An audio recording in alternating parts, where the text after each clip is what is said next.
बात बहुत पुरानी है, लेकिन इसकी आग आज भी दिलों में जलती है। ये कहानी है एक महापुरुष की जिनका नाम था बाबा साहेब डॉ भीमराव अंबेडकर। वो सिर्फ एक इंसान नहीं थे, वो एक सोच थे, एक क्रांति थे। उन्होंने उस भारत को देखा था जो जातियों में बंटा हुआ था, जहां इंसान को इंसान नहीं समझा जाता था, जहां जन्म से ही किसी की किस्मत लिख दी जाती थी, किसी को ऊंचा बनाया जाता था, किसी को पैरों की धूल। ये वो दौर था जब समाज की एक बड़ी आबादी को अछूत कहकर दूर रखा जाता था। ये जंजीरें गहरी और सदियों पुरानी थीं, इन्हें मजबूत करती थी। एक किताब, उस किताब का नाम था मनुस्मृति, दिखने में धर्म ग्रंथ, परंतु असल में समाज बांटने का दस्तावेज। मनुस्मृति आखिर थी क्या? ये कोई मामूली किताब नहीं थी। ये ब्राह्मणवाद की वो जड़ थी जिसने समाज में ऊंच नीच का झर घोला था। इसमें लिखे हुए नियम कानून किसी पत्थर की लकीर की तरह थे, जिन्हें कोई बदल नहीं सकता था। इस किताब ने समाज को 4 वर्णों में बांट दिया, ब्राह्मण, क्षत्रिय, वैश्य, शूद्र, और इन सब के नीचे रख दिया अति शूद्रों को, जिन्हें अछूत कहा गया। किताब कहती थी कि ब्राह्मण का काम है ज्ञान देना, क्षत्रिय का काम रक्षा करना, वैश्य का काम व्यापार करना, शूद्र का काम इन तीनों की सेवा करना। यह सिर्फ काम का बंटवारा नहीं था, यह सम्मान और अधिकारों का बंटवारा था। इस किताब ने शूद्रों और महिलाओं के लिए जो लिखा, वो सुनकर किसी भी इंसान की रूह कांप जाए। इसमें लिखा था कि अगर कोई शूद्र वेद का एक शब्द भी सुन ले तो उसके कानों में पिघला हुआ सीसा डाल दिया जाए। वो दिन आ ही गया।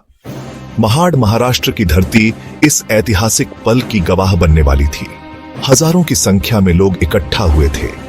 ये वो लोग थे जिनके पुरखों ने सदियों से अपमान सहा था, जिनकी आवाज को हमेशा दबा दिया गया था। आज उनकी आंखों में एक नई चमक थी। उस दिन एक वेदी बनाई गई, जैसे किसी यज्ञ के लिए बनाई जाती है। उस वेदी के चारों तरफ 3 बैनर लगे थे। एक पर लिखा था मनुस्मृति दहन स्थल, दूसरे पर लिखा था अस्पृश्यता का नाश हो, और तीसरे पर लिखा था ब्राह्मणवाद को दफना दो। कुछ दलित साधुओं के हाथों मनुस्मृति की एक प्रति को उस वेदी पर रखा गया। बाबा साहेब ने अपने हाथों से उसे आग लगाई। जैसे ही आग की लपटें उठी, पूरा आसमान बाबा साहेब अंबेडकर की जय के नारों से गूंज उठा। वो आग सिर्फ एक किताब को नहीं जला रही थी। बाबा साहेब का मकसद सिर्फ हंगामा खड़ा करना नहीं था। वो एक बहुत बड़े विचारक थे। वो जानते थे कि सिर्फ एक किताब जलाने से समाज नहीं बदल जाएगा। असली लड़ाई तो उस सोच से है जो मनुस्मृति ने लोगों के दिमाग में पैदा की है। इसीलिए मनुस्मृति दहन के बाद उन्होंने अपना पूरा जीवन इसी सोच को बदलने में लगा दिया।